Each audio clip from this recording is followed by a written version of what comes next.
வணக்கம். Hi friends. இப்போ நான் பார்க்க போகிறேன்னா இன்றைக்கி விநாயகர் சதுர்த்தி. எல்லோருக்கும் விநாயகர் சதுர்த்தி நல்வாழ்த்துக்கள். Happy Vinayagar Chaturthi friends. இப்போ நான் பார்க்க போகிறேன்னா பிடி கொழுக்கட்டை தான் செய்கிறேன். வாங்க எப்படி செய்யலான்னு பார்க்கலாம். நம்மளால் என்ன முடியுமோ செஞ்சு வைக்கலாம். பிடி கொழுக்கட்டை செய்யலாம், பூரண கொழுக்கட்டை, அதுக்கப்புறமா அப்பமோடு அவல் பொரி சொல்லுவாங்களா, பாட்டில் வருமே, அப்பம் செய்யலாம். அப்புறம் விநாயகருக்கு பிடிச்ச லட்டு செய்யலாம். நம்மளால் என்ன முடியுமோ செஞ்சு வைக்கலாம். இன்றைக்கி நான் பிடி கொழுக்கட்டை தான் செய்ய போகிறேன் ஃப்ரெண்ட்ஸ். வாங்க. சுண்டல் வேக வச்சு எடுத்துருக்கேன். சுண்டல் தாளிச்சிக்கலாம்.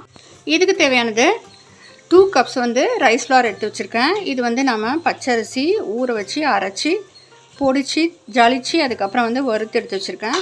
நம்ம 2 கப்ஸ் எடுத்தோம்னா 1.5 கப்பு வெல்லம் சேர்த்துக்கணும். அதாவது ரேஷியோ 1 கப்புக்கு 3/4 கப்பு வெல்லம். அதுக்கப்புறம் தேங்காய், அப்புறம் ஏலக்காய் எடுத்து வச்சுருக்கேன். வாங்க எப்படி செய்யலான்னு பார்க்க. வானலியில் வெல்லத்தை சேர்த்து 1/4 கப்பு வாட்டர் சேர்த்து நம்ம கரைச்சி எடுத்துகிட்டு வடிகட்டி எடுத்துக்கலாம். கல் இருந்தால் வடிகட்டி எடுத்துக்கோங்க. வெல்லம் கரைஞ்சிச்சு, நம்ம வடிகட்டி எடுத்துக்கலாம்.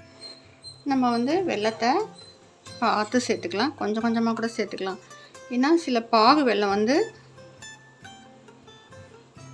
நீர்த்து போகும். நமக்கு அரிசி மாவு நிறைய பிடிக்கும். கலந்து எடுத்துகிட்டு நம்ம சேர்த்துக்கலாம்.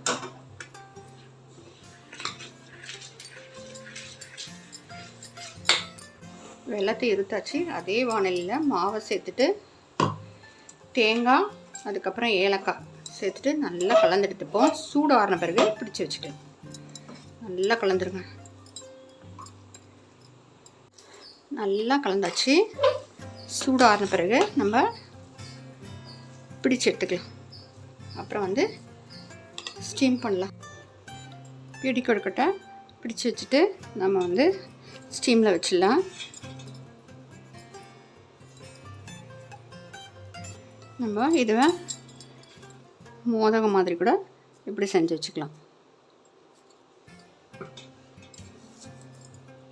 நீங்களாம் படைச்சிங்களா ஃப்ரெண்ட்ஸ்? நம்ம வாழலில் வச்சு இல்லை துணி கூட போடலாம். நீங்கள் ஒட்டாமல் வரும்.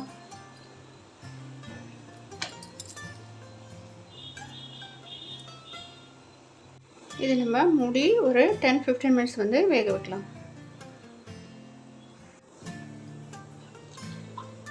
பாருங்கள், சூப்பராக வந்துடுச்சு. பாருங்கள், ஷைனிங்காக தெரியும் வெந்தா. சூப்பராக வந்துச்சு பாருங்கள். இப்போ சாமிக்கு படைக்க வேண்டியதுதான். சுண்டல் தாளிச்சிடுவோம்.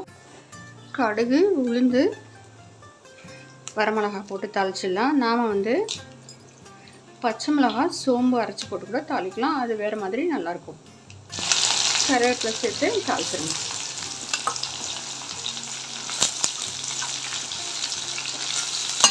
விநாயகர் சதுர்த்தி திதி நேற்றே நமக்கு ஆரம்பிச்சிருச்சு. ஆனால் சூரிய உதயத்தில் வர சதுர்த்தியை தான் நம்ம விநாயகர் அவதார திருநாளை கொண்டாடுறோம்.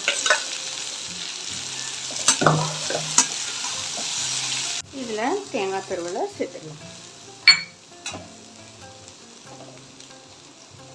ஃப்ரெண்ட்ஸ், சூப்பராக அருமையாக ரெடி ஆகிடுச்சு பாருங்கள். ரொம்ப ரொம்ப சாஃப்டாக இருக்குது. அப்படியே புட்டோன்னா வந்துடுது பாருங்கள். சூப்பராக இருக்குது. இதே மாதிரி ரேஷியோவில் செஞ்சு பாருங்கள் ஃப்ரெண்ட்ஸ். இப்போ படைக்க வேண்டியதான். பிடிச்சி லைக் பண்ணுங்கள், சப்ஸ்கிரைப் பண்ணுங்கள் ஃப்ரெண்ட்ஸ். Thank you friends. எதுலனாலும் நம்ம அவல் பொரி வச்சு படைக்கணும். Thank you friends. தேங்க்ஸ் ஃபார் வாட்சிங்.